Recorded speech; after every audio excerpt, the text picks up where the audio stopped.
বারুই গ্রামে গভীর রাতে গুলিবর্ষণের ঘটনা।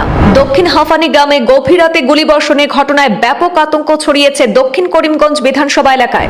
মোবাইল চুরির ঘটনাকে কেন্দ্র করে শুরু হওয়া বিবাদ শেষ মুহূর্তে গুলিবর্ষণের রূপ নেয়। ঘটনার সময় দুষ্কৃতকারীরা একাধিক রাউন্ড গুলি চালায়। হামলার ঘটনায় এক মহিলা সহ দুজন গুরুতরভাবে আহত হয়েছেন বলে খবর।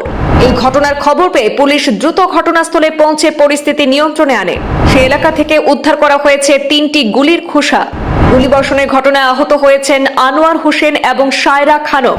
খবর পেয়ে রাতে সিনিয়র পুলিশ সুপার লীনা দলে ঘটনাস্থলে উপস্থিত হয়ে পরিস্থিতি পর্যালোচনা করেন। অভিযোগ অনুযায়ী দুষ্কৃতকারীরা 2টি আগ্নেয়াস্ত্র ব্যবহার করে গুলিবর্ষণ করেছে। তদন্তে নেমে পুলিশ 2 জনকে আটক করে জিজ্ঞাসাবাদ চালাচ্ছে। গুলিবর্ষণের ঘটনায় নাম জড়িয়েছে পার্শ্ববর্তী গ্রামের জহিরুদ্দিন এবং সামাদ আহমদের। ঘটনার পর থেকেই পলাতক 2 অভিযুক্ত জহিরুদ্দিন এবং সামাদ আহমদ। আগ্নেয়াস্ত্র উদ্ধারের জন্য জোর তৎপরতা শুরু করেছে পুলিশ। দক্ষিণ করিমগঞ্জের বারুই গ্রামের দক্ষিণ হাফানি গ্রামে গভীর রাতে গুলিবর্ষণের ঘটনায় এলাকা জুড়ে চরম আতঙ্কের সৃষ্টি হয়েছে। জানা গেছে, একটি মোবাইল চুরির ঘটনাকে কেন্দ্র করে শুরু হওয়া বিবাদ শেষ মুহূর্তে হিংসাত্মক রূপ নেয় এবং পরিস্থিতি দ্রুত উত্তপ্ত হয়ে ওঠে। ঘটনার সময় দুষ্কৃতকারীরা একাধিক রাউন্ড গুলি চালায় বলে অভিযোগ। আর এই হামলার ঘটনায় এক মহিলা সহ 2 জন গুরুতরভাবে আহত হয়েছেন।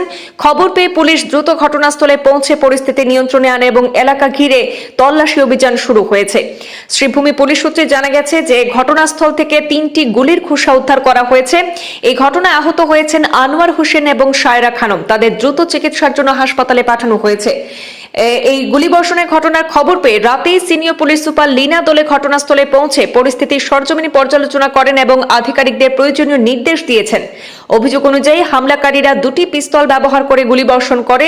এই ঘটনার তদন্তে নেমে পুলিশ ইতিমধ্যে 2 জনকে আটক করে জিজ্ঞাসাবাদ শুরু করেছে।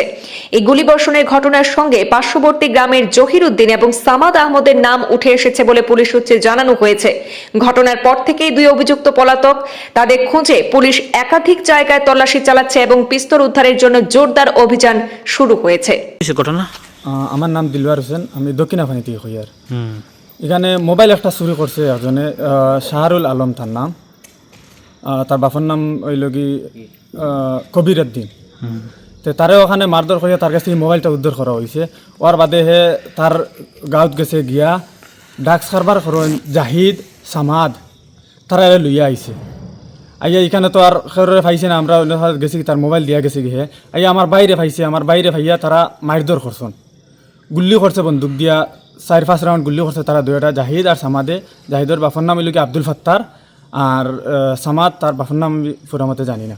আর এখানে সঙ্গে আসলা জাকারিয়া হুসাইন, নেজামুদ্দিন বাপর নাম, আর আসলা কবির উদ্দিনের ফুয়া শাহরুল, আর নুমানও আসলো লগে আসলা নুমান, আর তার গাঁৱৰ আরো বহুত গুলি খার রূপে লাগছে নি? গুলি লাগছে আমার বাইর উপরে লাগছে।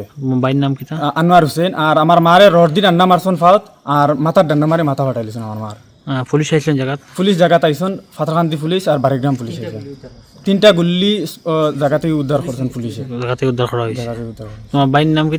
আনোয়ার হোসেন। আর মার নাম? চম্পা খানম।